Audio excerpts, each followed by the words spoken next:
Salut la team, j'espère que vous allez bien. Aujourd'hui on se retrouve pour une vidéo toute particulière. Hier soir, pendant que je scrollais mon feed d'actualité comme un zombie, je suis tombé sur le teaser de Dune partie 2 et franchement, j'étais pas prêt du tout. Déjà la partie 1 m'avait mis une méga claque. Mais alors là, quand j'ai vu le teaser de la partie 2, mon cerveau est resté collé au plafond. Donc pour commencer, n'hésite pas à t'abonner, à liker et à commenter la vidéo pour me dire si tu aimes ce genre de concept et si tu en veux plus de ce type.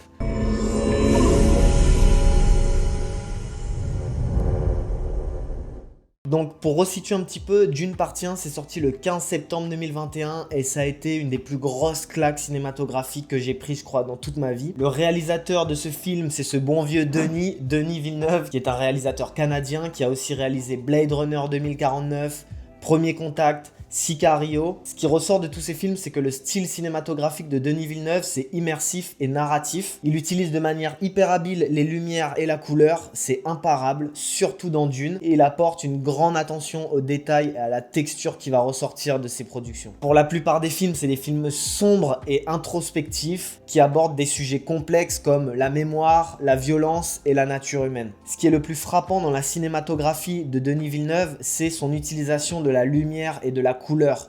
Il n'hésite pas à booster certaines couleurs pour ajouter du contraste tout en contrôlant la saturation des autres couleurs, ce que vous pouvez remarquer dans Dune, même dans Blade Runner. Et vous retrouvez du coup tout de suite ce style très orangé ou très bleuté sur certaines scènes.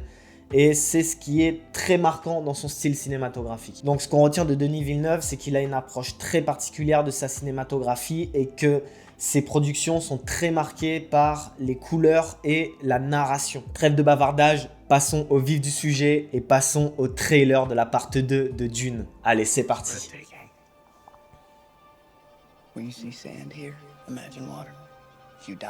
Enfin, déjà la première scène elle est incroyable. Notre cher Zendaya. In the shadows of Arrakis, Oh lie là many là là secrets. là. But the darkest of them all may remain. Ouais, cette musique épique, qu'est-ce que vous voulez faire contre ça, quoi? Ça prend forcément au Your trip. father didn't believe in revenge. Oh là là. What if Paul Atreides was Dieu. still alive?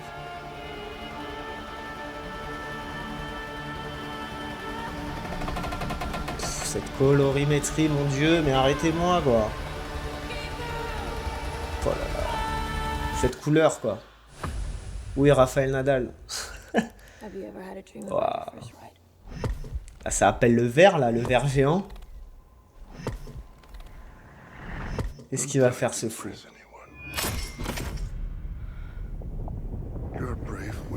Oh là là, mais non. Be simple. Be direct.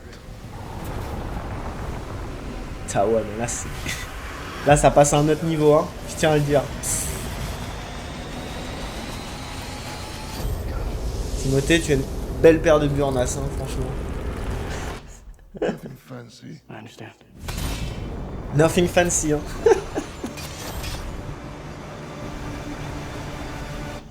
Nothing fancy. Ouais, c'est incroyable. Les gars, c'est le truc que j'ai le plus attendu depuis des années, quoi. Oh là là. You will never lose me, Paul Atreides. Oh là là, j'en ai des frissons, bordel.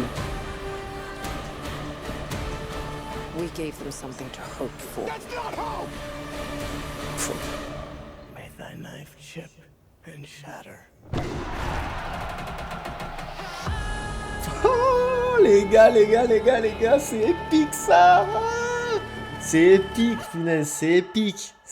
Tu peux pas faire mieux que ça, je crois. Tu peux pas faire mieux que ça. Il y a trop de choses en peu de temps, en fait. Il y a trop de choses en 2 minutes 24. Il y a trop de trucs qui se passent dans tes yeux, dans ta tête, dans ton cœur, dans ton âme. C'est fou, c'est fou. Ah, il y a quelques scènes qui m'ont quand même bien choqué. Bah, ça, déjà, la première scène, je trouve que c'est grave... ça a été grave intelligent de le mettre dans le teaser, dans le sens où ça remet direct dans l'ambiance. On a les deux qui à la fin du premier se sont un peu racolés entre guillemets. Et puis bah voilà, l'univers Dune avec toutes ces toutes ces dunes, du coup, cette immensité de sable et puis ces couleurs très terre battue, très, très désert, quoi. Franchement, c'est très intelligent d'avoir fait ça. Et puis moi, ça commence. Dès cette scène-là, franchement, là, tu prends déjà une claque dans le sens où la colorimétrie, quoi. La colorimétrie. C'est très marqué à la fois comme style, mais à la fois, c'est pas trop saturé. Et du coup, ton esprit il l'accepte fort, quoi. Après, c'est travaillé pour ça, évidemment. Il y a des boss qui sont passés là-dessus, il y a des pros qui sont passés là-dessus, mais bon, ça reste quand même quelque chose d'assez poussé, quoi. Quand tu vois au niveau des yeux, comment ils ont mis l'accent sur les couleurs. D'ailleurs, je me demande comment ils ont fait ça sur la colo, quoi. C'est fort, ça, c'est une bonne question. Ça pourrait être le sujet de la prochaine vidéo. Dites-moi si ça vous intéresserait que je me renseigne sur comment ils ont fait ça, comment ils ont color gradé Dune pour qu'on en fasse un breakdown derrière, quoi, du coup. Mais ouais, j'adore, parce que là, on voit le contraste, ce dont je parlais au début dans l'introduction par rapport au style de Denis Villeneuve, le contraste qu'il crée par rapport aux couleurs. Genre là, on est sur des tons très, on va dire, jaune, désaturés, et puis là, on est sur du bleu qui est saturé, qui est pas trop saturé, mais qui est dense, quoi. C'est des couleurs denses, et c'est toujours plaisant à l'œil, quoi. Et puis on retrouve toujours ce contraste-là avec des couleurs très désaturées. Et puis toujours ce orange, ce rouge orangé qui est présent dans l'image, quoi. Contrairement aux autres couleurs qui peuvent paraître désaturées. Là, sur cette image, c'est incroyable, quoi. Après, je sais pas si c'est l'objectif qui fait qu'il y a ce bokeh-là. Mais c'est beau, quoi. C'est beau parce qu'on a l'impression que le bokeh il est étiré sur le côté alors que normalement pour l'anamorphisme et pour les bokehs normaux, on sait que les bokehs sphériques ça s'étale sur l'image et les bokehs normaux, les bokehs anamorphiques, du coup c'est des bokehs qui sont étirés de haut en bas. Là c'est étiré de droite à gauche. On a l'impression que c'est un peu un flou directionnel. Je pense que ça a été rajouté en post-prod. Après je sais pas, mais l'image elle est incroyable, quoi. Le suspense, le fait qu'on ait l'ombre, qu'on ait cette proximité avec la texture du sol, tout ça est super réfléchi, hein.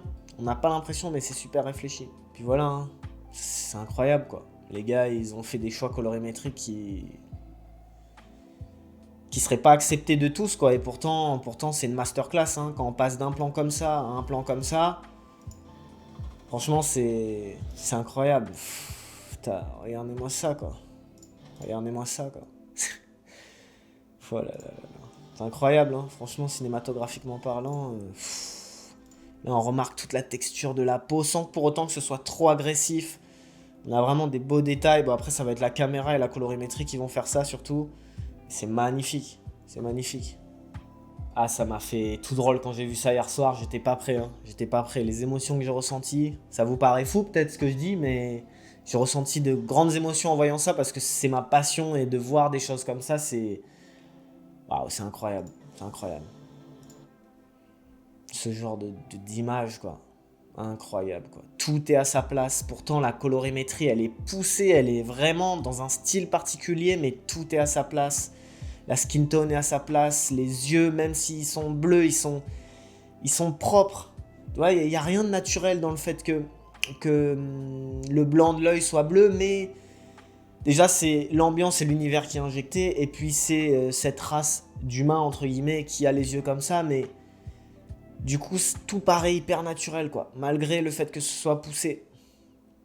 Et puis on voit aussi les choix de colorimétrie par rapport à ce genre de scène. C'est sérieux, quoi. C'est super sérieux, c'est hyper violent, quoi. Et puis cette scène épique à la fin où il se retrouve devant le peuple.